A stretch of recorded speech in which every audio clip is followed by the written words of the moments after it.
नमस्कार, मी भाग्यश्री पाटील. सकाळीच आपण बोललो की 6 डिसेंबरला RBIची मीटिंग आहे. RBIची मीटिंग म्हटलं की RBI काय करणार, रेट कट करणार का, अशा चर्चा सुरू होतात. कारण या वेळेला ग्रोथ कमी झाली आहे, GDP ग्रोथ. मग ती वाढवण्यासाठी RBI काय उपाय करणार याच्यासाठी चर्चा सुरू झाली. पण रेट कट केल्यावर काय होतं? ॲक्च्युअली रेट कट लगेच बँका त्याचा परिणाम देत नाहीत, कारण बँकांनाही ते शक्य होत नाही, कारण जास्ती दराने डिपॉझिट घेतलेलं असतं. तर डिपॉझिटचा रेट आणि लोनचा रेट याच्यामध्ये जे अंतर राहायला पाहिजे ते अंतर राहत नाही. ज्या वेळेला ते डिपॉझिट कमी दराने घेऊ शकतात त्याच वेळेला ते लोनचा पण रेट कमी करतात. म्हणजे आत्ता RBIने लोनचा रेट जरी कमी केला तरी त्याचा फायदा पब्लिकपर्यंत पोचत नाही. मग RBIचा जो उद्देश आहे तो उद्देश साध्य कसा होणार? तर त्यासाठी कदाचित या वेळेला RBI CRR कमी करेल असा एक अंदाज व्यक्त केला जातो. म्हणजे 50 base point CRR RBI cut करेल, पण तो 2 इन्स्टॉलमेंटमध्ये कट केला जाईल असा एक अंदाज जाहीर केला जातो. आता CRR म्हणजे काय? तर कॅश रिझर्व्ह रेशो, म्हणजेच जे बँका डिपॉझिट घेतात त्याच्यापैकी किती रक्कम त्यांनी कॅशमध्ये ठेवली पाहिजे हे RBI सांगत असतं.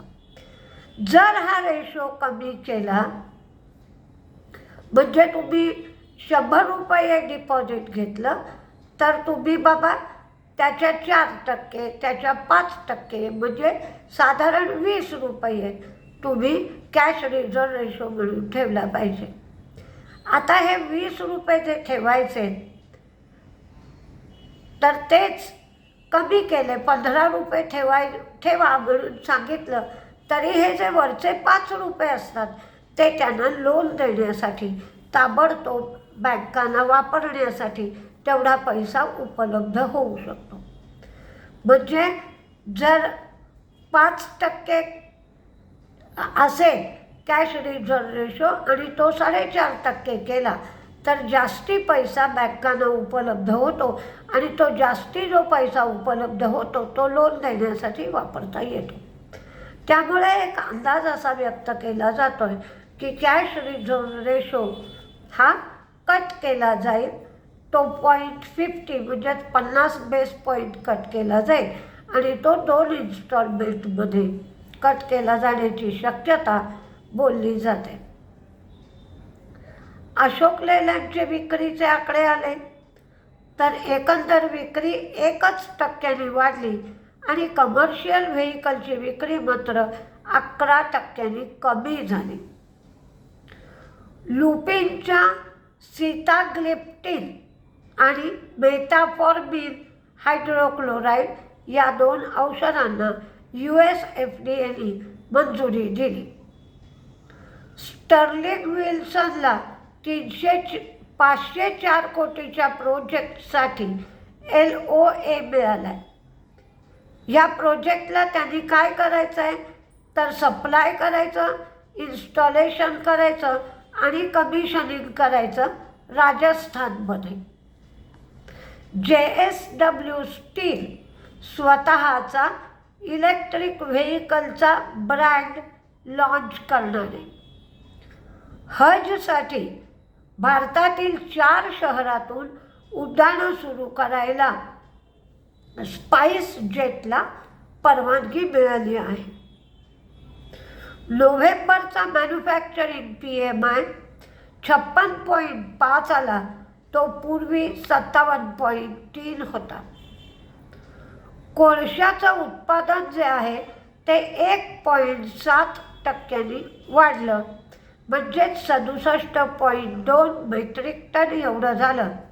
तर विक्री 63 मेट्रिक टन एवढी झाली. गुजरात गॅसने CNGच्या किमती 1.50 म्हणजेच ₹1.50 वाढवल्या. HCL tech global enterprises AI driven सोल्युशनसाठी करार केला त्यांनी आणि हा करार गुगल क्लाउड बरोबर करण्यात आला आहे. स्टर्लिंग टूल्स यांनी चीनची कंपनी मायशो हिच्याबरोबर मायशो इलेक्ट्रिक असं कंपनीचं नाव आहे, हिच्याबरोबर पॉवर ट्रान्समिशन सोल्युशनसाठी करार केला.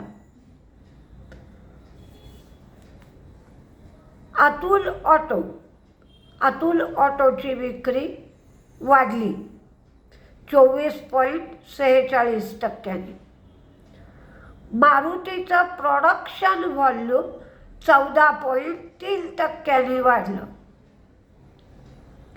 मॅक्स फायनान्स आणि मॅक्स लाईफ यांचं मर्जर होईल आणि मॅक्स लाईफचं ऑटोमॅटिक लिस्टिंग होईल.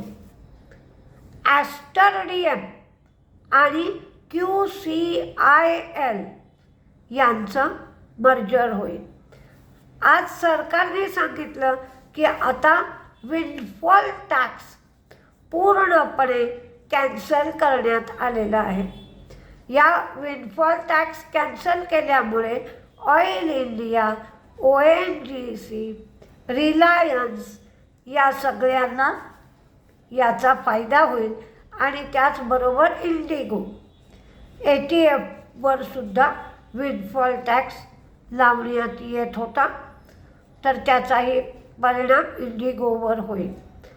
पॅरादीप फॉस्फेटनी गोव्याचा जो त्यांचा प्लांट होता अमोनिया युरिया प्लांट, ते पॅरादीप फॉस्फेट बंद करणार आहे हा प्लांट, असं कंपनीकडून सांगण्यात आलं. आज मार्केट सुरुवातीला तर मंदीतच होतं. मंदीत असणार हे उघडही होतं, कारण GDP खूप कमी झाला होता. पण एवढी खराब बातमी असताना सुद्धा काही वेळानंतर मार्केट तेजीत गेलं आणि जवळ एक वेळ तर अशी होती की 500पेक्षा जास्त पॉईंट्स मार्केट तेजीत गेलं होतं. पण एक जाणवत आहे की त्या निफ्टी, सेन्सेक्स, बँक निफ्टी याच्यावर खूप परिणाम होत नाही आहे, पण स्मॉल कॅप आणि मिड कॅपचे शेअर तेजीत होते. म्हणजे तुम्ही एखाद्या स्टॉकच्या संबंधात ट्रेड घ्या, पण निफ्टी किंवा बँक निफ्टी, सेन्सेक्स याचा अंदाज येत नसल्यामुळे काही दिवस त्यामध्ये ट्रेड घेऊ नका. स्टॉकमध्ये ट्रेड घेतला तर अधिक प्रमाणात यश मिळण्याची शक्यता आहे. उद्या बघूया आपण काय होतं आहे ते. नमस्ते.